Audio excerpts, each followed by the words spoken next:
Okay, so let's talk about the approach. We're not so far away anymore. We are coming up to Salzburg here.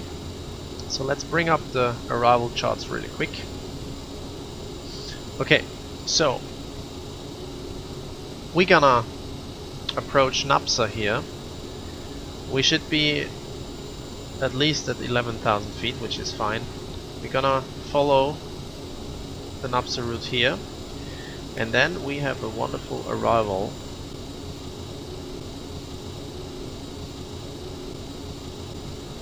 which is this one.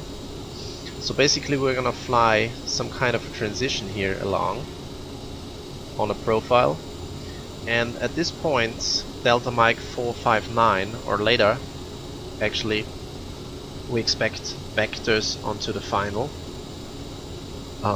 at least Nelby, and yeah, that's basically going to be our arrival route. We don't worry too much about the altitudes here because they are entered into the FMS. Let's have a look at them. That were pre-calculated. So Red Bull is still 24,000, TTIC same, and then Napsa is 11,000 feet, which corresponds to our chart. Okay. So yeah, then I think we can continue our cruise a little bit, and we'll see us then during the approach.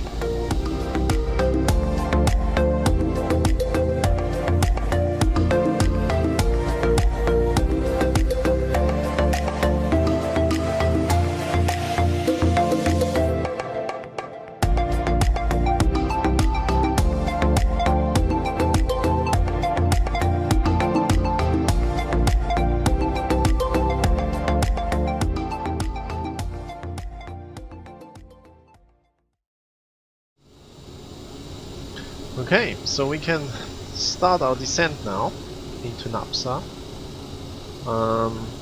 We also need to be above 8,000 feet at Delta Mike 455. So we're gonna select an altitude of 11,000. Oops, now you hear the overspeed warning. We're gonna select 11,000, hit the speed mode, and the aircraft is now going to descend at 290 to our to our desired altitude. So I'm going to reduce the power. If you did some flights with the aircraft, you get a feeling for the desired N1 values that you can use. For example, 79 or 80% is a pretty good value for using for a cruise. That should be around 79 or 80% should be good.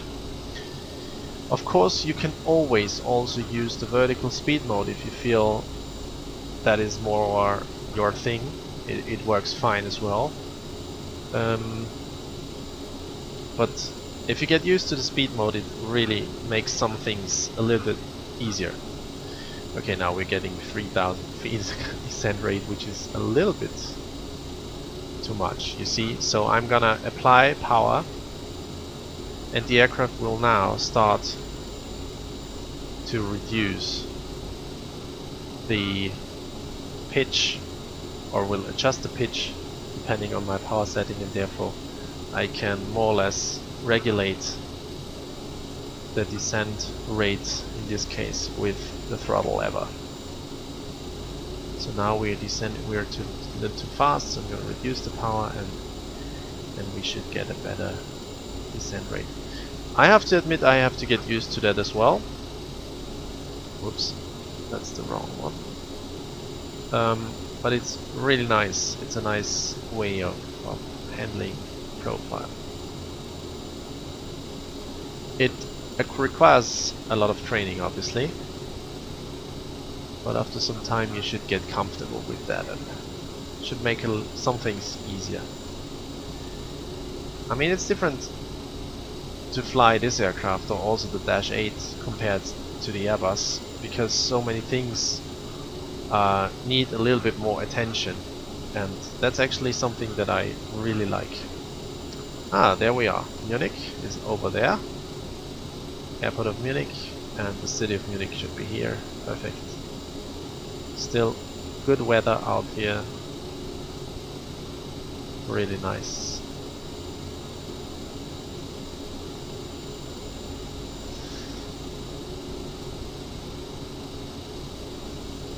Okay, so how are we doing in terms of descent? Looking good. There's also a thing that you might know from the Boeings, the banana, which gives you an indication at which point you reach your desired or pre-selected altitude. So the banana is quite far away, so I'm gonna reduce the power, and I'm gonna go vertical speed mode now. And I'm gonna select 2500 and try the other way, which also works good. I think we can also select all 8000 already. Oh, we're gonna stay at 290. That should be good. We should be above 8000 feet at Delta Mike 455, so we don't have too much of a problem here. We can also come up, descend rate a little bit more. 2200 should be fine. Okay, so far so good. The clouds look amazing, really. This is ASCA, by the way. And I'm using Rex Texture Direct, and I'm using PTA. Nice combination, really good, really good.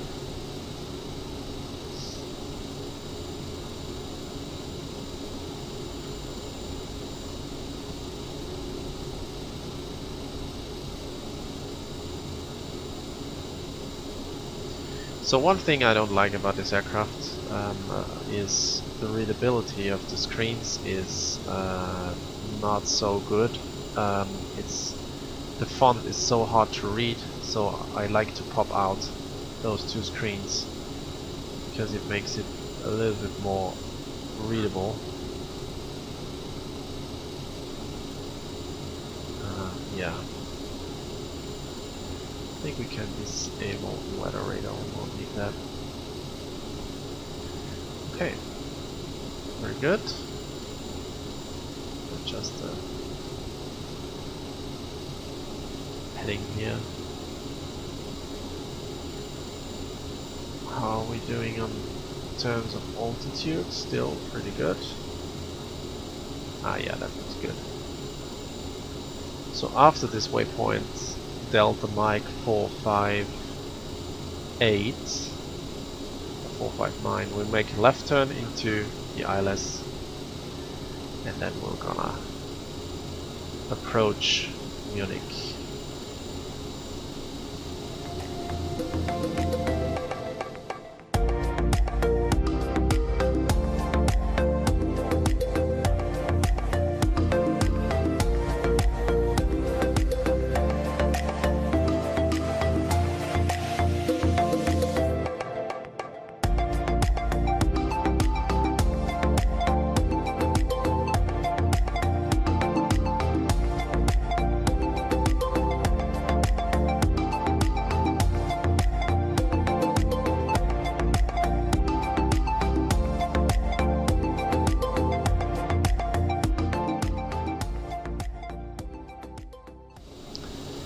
We are now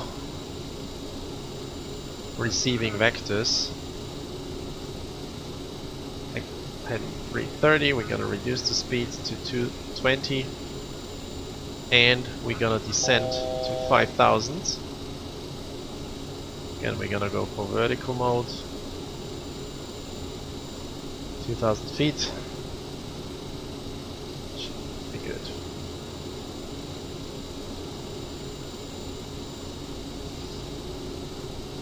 So Nelby is our next waypoint. Gonna turn here. Transition altitude was 5000. ILS frequency is 108.3. The aircraft should tune that on its own if we select auto here. A little bit too fast still. Well, it's not looking too bad actually.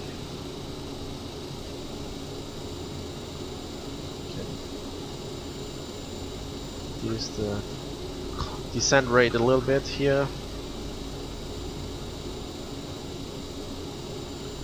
We're gonna get rid of the power. 1000 to go. Looking good.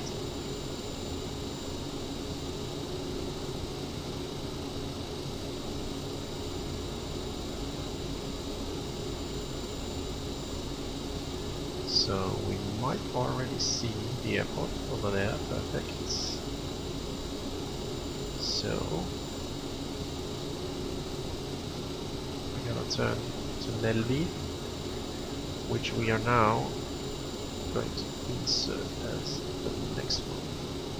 Execute. There we are, there in Nelvi. We can go to nav mode then. And it will, I think the aircraft is going to arm the approach for us. I'm not so sure. Otherwise, we're gonna do that manually. Currently, it's not capturing it. 108.3, 26 left, yes. Still looking good. I think I'm gonna switch the nav source now to manual. Oops. Sync the heading first and stay on heading mode. Where is it?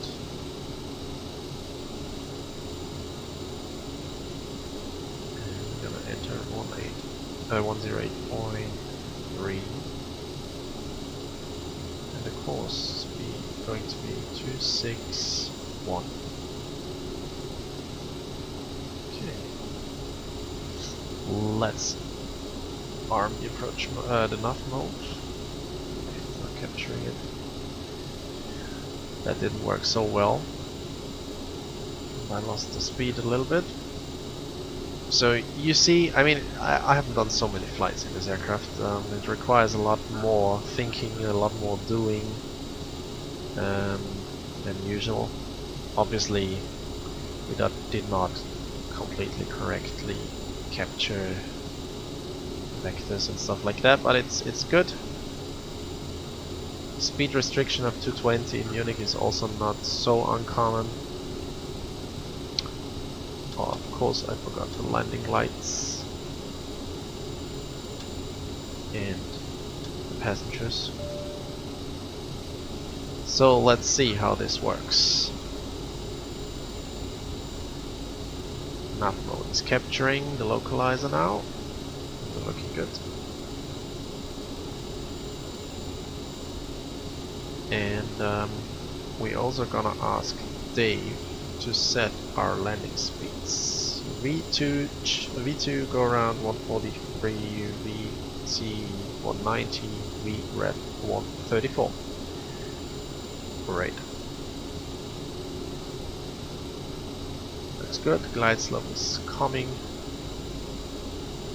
Not looking too bad now. It's better.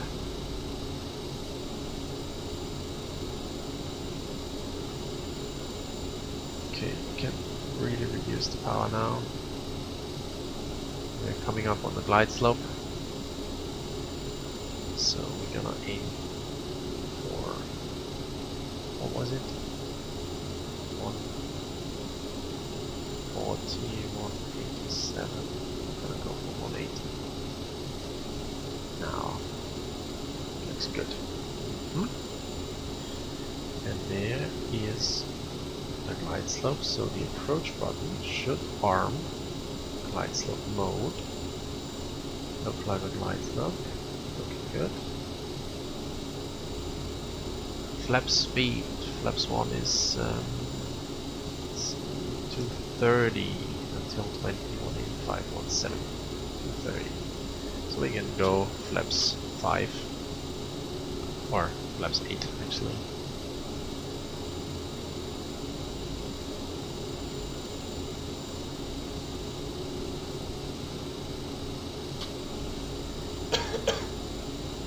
Flaps 20. We wait a little bit with the gear.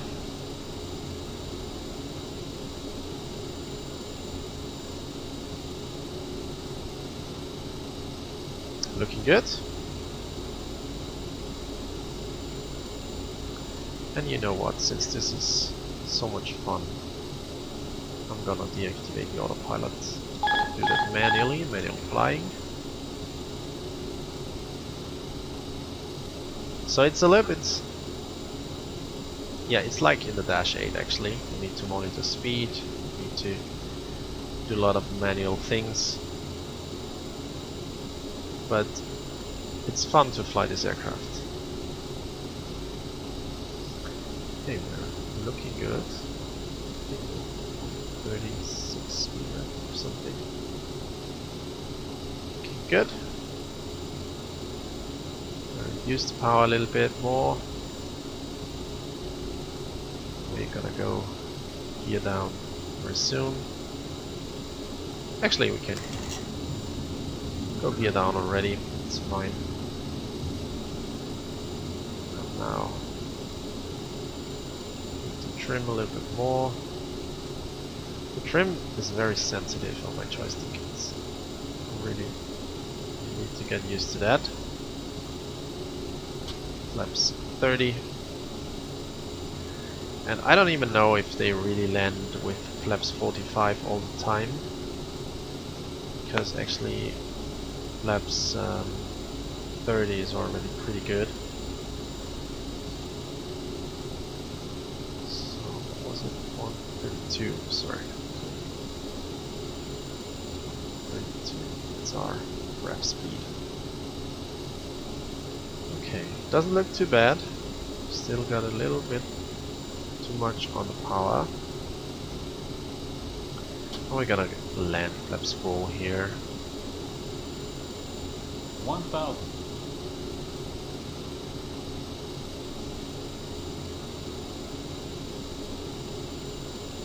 Thousand to go. Above ground. That looks good. Okay, so we need a lot of power. It's really wobbly in this speed area here with full flaps. It's the same with the Dash actually. It gets very wobbly, and now we are a little bit out of the glide path, but not too bad. It's not too bad. We get rid of the flight director. I think this guy here. Looks better now. A little bit too much on the left. Okay. Not too bad, not too bad. 400. 300. Hmm?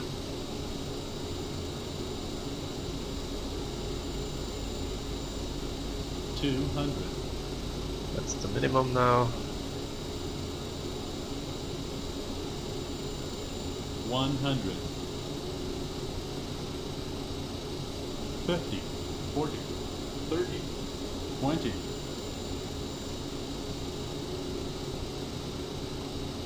Oh, come on, come on, come on. A little bit too much power. Fast reverse. And we need to do a little manual braking. It was actually a long landing. Not the best one. But it's okay. Let's break this thing. 60, we're gonna take this one out here. This high-speed exit.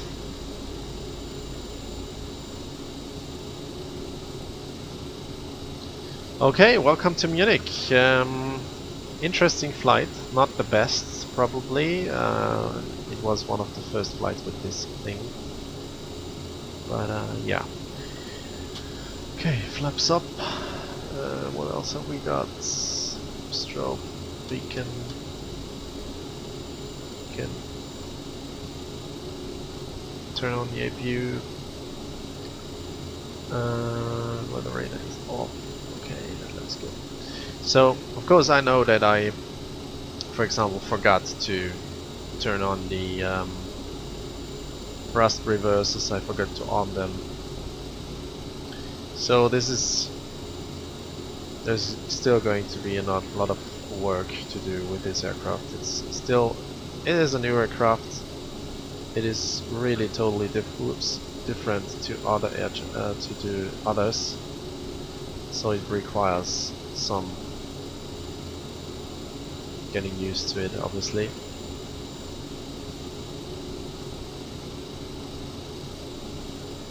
But yeah.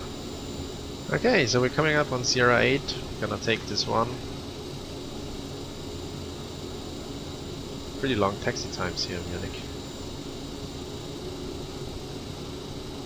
So for taxiing you actually don't really need to apply any thrust. I'm currently running on idle, and that really is enough.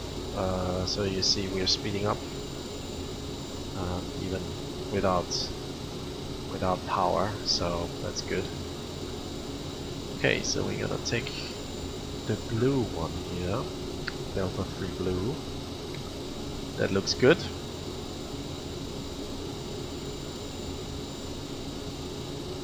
And we're gonna take one of the 340 stands here.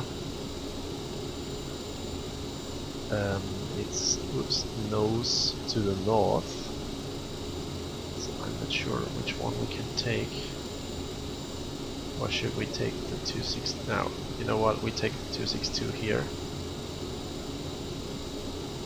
That's totally fine. Forgot to activate GSX. Let's see if we find the 262 here.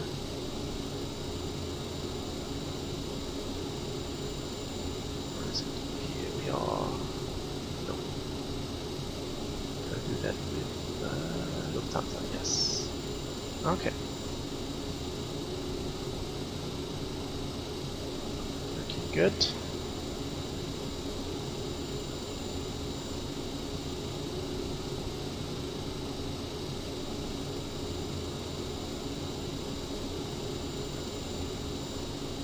Okay. Parking brake set. And to disable the engines, you simply get rid of the fuel. Beacon goes off. The bug can come off. And we're gonna release the passengers. Hydraulics come off. Window heat goes off, probe heat goes off, and that's it. Welcome to Munich. Gonna request deboarding. Gonna open the doors. So yeah, this has been an interesting flight. It was not completely without mistakes. I'm still getting used to this aircraft. It was fun though to fly again. It was fun to make a video again. Yeah, a few words about this aircraft. It is a cool aircraft. I really love that the CRJ is available in a high quality, or at least in a more high quality add-on for F6 and repaired. It is nicely done. There are some things I think that they are not correct, like the massive amount of power that this aircraft has. Also, the navigation mode sometimes needs a little bit more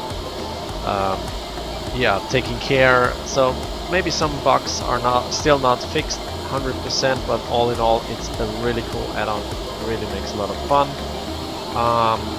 You get all the things you need, especially for someone who likes to fly on shorter routes. This is one of probably the perfect aircraft that you can use. If you're looking for a nice add-on for something to fly on shorter routes, being a jet, you can definitely go buy this one. Yeah, this video was quite a messy one, probably. Yeah, it's been a while, but I'm happy that I made one, and I'm happy that you tuned in. And if you liked the video, leave a thumbs up. I'm open for any comments or criticism, obviously. Let me know in the comments down below what you think of this aircraft. Maybe you got some hints or tips for that I can use for future flying with this aircraft.